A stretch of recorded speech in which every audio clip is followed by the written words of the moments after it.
Hi, this is Ravi. యథా రాజా తదా ప్రజ అన్నారు. సో ఏపీలో పరిపాలన సంగతి పక్కన పెడితే అక్కడ జరుగుతున్న కొన్ని సంఘటనలు మాత్రం చాలా విచిత్రంగా ఉంటాయి. కొన్ని మడ్డలు కానీ సంఘటనలు కానీ అది ఏంటో చాలా విచిత్రమైన సంఘటనలు అంటే చెప్పుకోవడానికి కూడా కొంచెం అవి ఇలా జరిగిందా అనిపించేలా ఉన్న సంఘటనలు. మరి ఆ సంఘటనలు ఏంటి, ఇవన్నీ ఏపీలోనే ఎందుకు జరుగుతున్నాయి? ఇదే అంశంపై మనతో మాట్లాడేందుకు సీనియర్ జర్నలిస్ట్ సిఎస్ రావు గారు ఉన్నారు. ఆయన అడిగి మరిన్ని వివరాలు తెలుసుకుందాం. సార్ నమస్కారం. సార్ నమస్తే రవి. సార్, ఏపీలో గత వారం రోజుల్లో అంతకుముందు ఒక 2 నెలల క్రితం కొన్ని విచిత్రమైన సంఘటనలు జరుగుతాయి. అవి నాకు తెలిసి బహుశా ప్రపంచంలో ఎక్కడ జరగవు. అవును. కానీ ఏపీలో ఎందుకు జరుగుతున్నాయి, ఏం జరుగుతుంది అసలు ఏపీలో? ఇప్పుడు ఒకటేందంటే ఇంట్రడక్షన్లో చెప్పారు యథా రాజా తదా ప్రజ అని. ఇప్పుడు 2019 నుంచి జగన్మోహన్ రెడ్డి ముఖ్యమంత్రి అయిన తర్వాత రాజకీయాల్లో ఒక కొత్త వరవడి కనిపిస్తుంది. ఏంటంటే బూతులు తిట్టడం అనేది సర్వసాధారణం. బూతులు తిట్టకపోతే నువ్వు రాజకీయ నాయకుడిగా పెద్దగా ప్రాచుర్యంలోకి రాలేవు అనేటువంటి అభిప్రాయాన్ని బలంగా తీసుకొచ్చారు వీళ్ళు. కొడాలి నాని కానీ మిగతా లీడర్లు రోజా కానీ వీళ్ళందరూ ఎవరైనా సరే వీళ్ళు అసలు ఏం మాట్లాడుతున్నారో, అసెంబ్లీలో ఏం మాట్లాడుతున్నారో, అసెంబ్లీ బయట ఏం మాట్లాడుతున్నారో అందరూ చూస్తున్నారు. అలాంటి వాతావరణాన్ని తీసుకొచ్చారు. తర్వాత లేపేస్తాం, పొడి చేస్తాం, నరికేస్తాం, ఇలాంటి మాటలు చాలా క్యాజువల్గా ఉపయోగిస్తున్నారు. లేపేస్తాం, నరికేస్తాం, పొడి చేస్తాం, పీకేస్తాం, ఇదే ఈ వర్డ్స్ జగన్మోహన్ రెడ్డి ఎప్పుడు అన్నాడు, నా వెంట్రుకు కూడా పీకలేడు అన్నాడు. అవును అన్నాడు. ముఖ్యమంత్రి స్థాయి వ్యక్తి కాల్ చేస్తాం. అవును, అది కూడా అన్నాడు. తంతాం, పొడుస్తాం, నడు రోడ్డు మీద ఉరిదీస్తాం. ఇన్ని పదాలు క్రైమ్కి సంబంధించినటువంటి పదాలు ఇవన్నీ. అది ఎందుకు వచ్చింది, ఇప్పుడే ఎందుకు వచ్చింది? అంతకుముందు రాలేదు ఇలాంటి పదాలు. ఎప్పుడు అసెంబ్లీ లోపల, అసెంబ్లీ బయట వినపడలేదు. ఇప్పుడు ఎందుకు వినపడుతున్నాయి అంటే యథా రాజా తదా ప్రజ అని ఇంట్రడక్షన్లో చెప్పావు కదా. అది జగన్మోహన్ రెడ్డి వాడేటువంటి పదజాలానికి ఇంకొంచెం పదును పెట్టేసి కింద వాళ్ళు వాడుతున్నారు. ఇది ఒక ఎత్తు అయితే, తాజాగా జరుగుతున్నటువంటి సంఘటనలు చూస్తే మనం తాజాగా జరిగిన సంఘటనలు, అంతకుముందు జరిగినటువంటి సంఘటనలు మనం కనుక ఒకసారి బ్రీఫ్గా రివ్యూ చేసుకుంటే కనుక, కరోనా సమయంలో డాక్టర్ సుధాకర్ ఏమైంది, మాస్క్ అడిగినందుకు ఏం చేశారు, నడి రోడ్లో చేతులు వెనక్కి కట్టి పోలీసులు డాక్టర్ని చంపేసిన తర్వాత అతను చనిపోయాడు. చనిపోయిన తర్వాత ఆ మరణం సహజ మరణం, లేదంటే అతనే చనిపోయాడు అని చెప్పి వాళ్ళ మదర్ చేతనే చెప్పించారు. అవునా, మదరే చెప్పారు. విచిత్రమైన పరిణామం కదా అది. తర్వాత పోలీసుల్ని ఎక్కడో కొట్టారు. వైఎస్ఆర్ కాంగ్రెస్ పార్టీకి సంబంధించిన కార్యకర్తలే కొట్టి తలకు గాయాలయ్యాయి.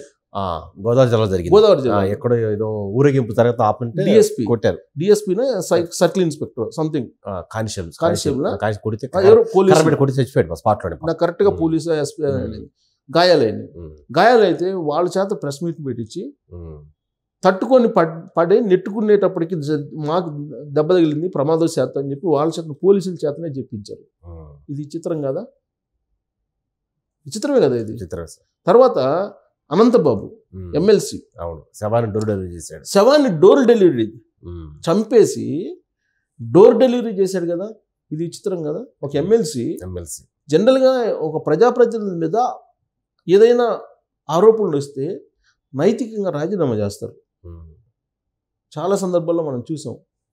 అలాంటిది చంపేసి డోర్ డెలివరీ చేయటువంటి డోర్ డెలివరీ చేశారు కదా చంపేసి.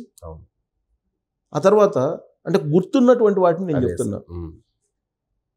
వాళ్ళ సిస్టర్ని లైంగిక వేధింపులు చేస్తున్నారని చెప్పి అడిగినందుకు పెట్రోల్ పోసి నిద్రపోయే వాళ్ళ పిల్లోడిని పెట్రోల్ పోసి తగలబెట్టేశారు. ఇక ఎప్పుడైనా జరిగిందా? తగలబెట్టారా? తగలబెట్టిన సంఘటన ఉందా లేదా? ఎప్పుడు లేదు, ఇప్పుడే జరిగింది. ఇక నిన్న జరిగిన సంఘటన, ఒక ఇది కంటైనర్ వెళ్తుంటే దాంట్లో గంజాయి ఉందని చెప్పి తనిఖీ చేయడానికి పోలీసులు వెళ్తే పోలీసులను గుద్ది వెళ్ళిపోయారు వాళ్ళు.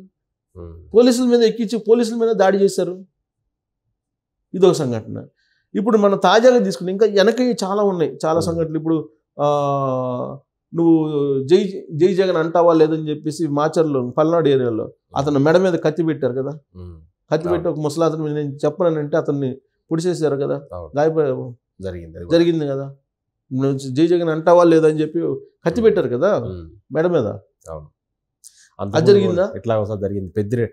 చంద్రబాబు సంబంధించి సంఘీభావంగా ఇద్దరు సైకిల్ తో వెళ్తే పెద్దిరెడ్డి ఇలాకాలో బట్టలు ఇప్పించారు. చంద్రబాబు నాయుడు జైలుకి వెళ్ళినప్పుడు శ్రీకాకుళం జిల్లాకు సంబంధించినటువంటి ఎస్సీకి సంబంధించినటువంటి వాళ్ళు ఎస్సీలు సైకిల్ వేసుకుని వెళ్తుంటే ఆడ బట్టలు ఇప్పించేసి నిలబెట్టి నడి రోడ్లో నిలబెట్టి బండబూతులు తిట్టి పంపించారు. అసలు అలాంటి సంఘటన ఎప్పుడైనా జరిగిందా? గతంలో ఎప్పుడు లేదు ఆంధ్రప్రదేశ్. ఇలా చెప్పుకుంటూ పోతే అనేకమైనటువంటి అంశాలు ఆంధ్రప్రదేశ్లో ఉన్నాయి. తాజా సంఘటన తీసుకుందాం. తాజా సంఘటన తీసుకుంటే నాకు ఆశ్చర్యం వేస్తుంది. తాజా సంఘటన తీసుకుంటే ఒక అతను పవన్ కళ్యాణ్, అతని పేరు సాయి విజయ్ పవన్ కళ్యాణ్, అతని పూర్తి పేరు సాయి విజయ్ పవన్ కళ్యాణ్. అతను వైజాగ్. అతను వృత్తి ఏంటి? వృత్తి కానీ ఫ్యాషన్ కానీ ఏంటంటే కెమెరా షూట్ చేయటం రకరకాల ఫంక్షన్స్ కానీ వీటికి వెళ్తూ ఉంటాడు. అతని ఫ్యాషను. ఆన్లైన్లో ఎవరైనా బుక్ చేసుకుంటే కనుక అతను వెళ్ళి షూట్ చేస్తారు. మామూలుగా జనరల్గా ఏదైనా మ్యారేజెస్ లేకపోతే పెళ్ళిళ్ళని ఫంక్షన్ ఈవెంట్స్ ఏదో దానికి పోయేది అతను షూట్ చేస్తారు. దాంట్లో అతను ఎక్స్పర్ట్. అతని వయసు వచ్చేసి 24-25 సంవత్సరాలు. ప్యాషన్గా చేసుకుంటున్నాడు. అతను చేసుకుంటుంటే అతనికి ఆన్లైన్లో బుక్ చేసినట్టు చేసి రావులపాలెం, గోదావరి జిల్లాకు సంబంధించిన రావులపాలెంలో అతని పేరు ఏదో ఉంది అతని పేరు. సో అతను షణ్ముఖ తేజ అతని పేరు. ఈ షణ్ముఖ తేజ అని అతను తీసుకొచ్చి అతను ఫంక్షన్ ఉందని చెప్పి వస్తే అతను తీసుకొని పోయి కారులో రాంగ్ రూట్లో వెళ్తుంటే అనుమానం వచ్చేసి ఎవరు పవన్ కళ్యాణ్ అనుమానం వచ్చేసి వాళ్ళ మదర్కి ఫోన్ చేసి, అమ్మ నేను సిగ్నల్ రాకపోతే కనుక ఈ పలానా నెంబర్కి చేయని చెప్పి ఈ షణ్ముఖ తేజ ఫోన్ నెంబరు ఇచ్చారు. అది ఇచ్చిన తర్వాత కారులోనే అతను చంపేశారు. కారులోనే చంపేసి కెమెరా తీసేసుకున్నారు. కెమెరా కోసం అతను చంపేశారు. అంటే క్రైమ్ అనేది అసలు మామూలుగా ఇంతకుముందు క్రైమ్ అనేది మైండ్ ఆలోచన భయపడేవాడు. క్రైమ్ చేయడానికి కూడా ఏమాత్రం భయపడలేదు. సరే మళ్ళీ బయటకు వచ్చేస్తాగా మనలోడు పట్టుకునేది అన్నట్టు తయారైన పరిస్థితి. అసలు వాళ్ళిద్దరికి విరోధం ఉందా అంటే లేదు. అంటే చంపేస్తే ఏమవుతుంది అది అనేటువంటి ఒపీనియన్ కి యూత్ ని తీసుకొచ్చారు. ఇప్పుడు వీళ్ళిద్దరికి షణ్ముఖ తేజ పవన్ కళ్యాణ్కి మధ్య గతంలో సంబంధాలు లేవు, వాళ్ళిద్దరి మధ్య వివాదాలు లేవు.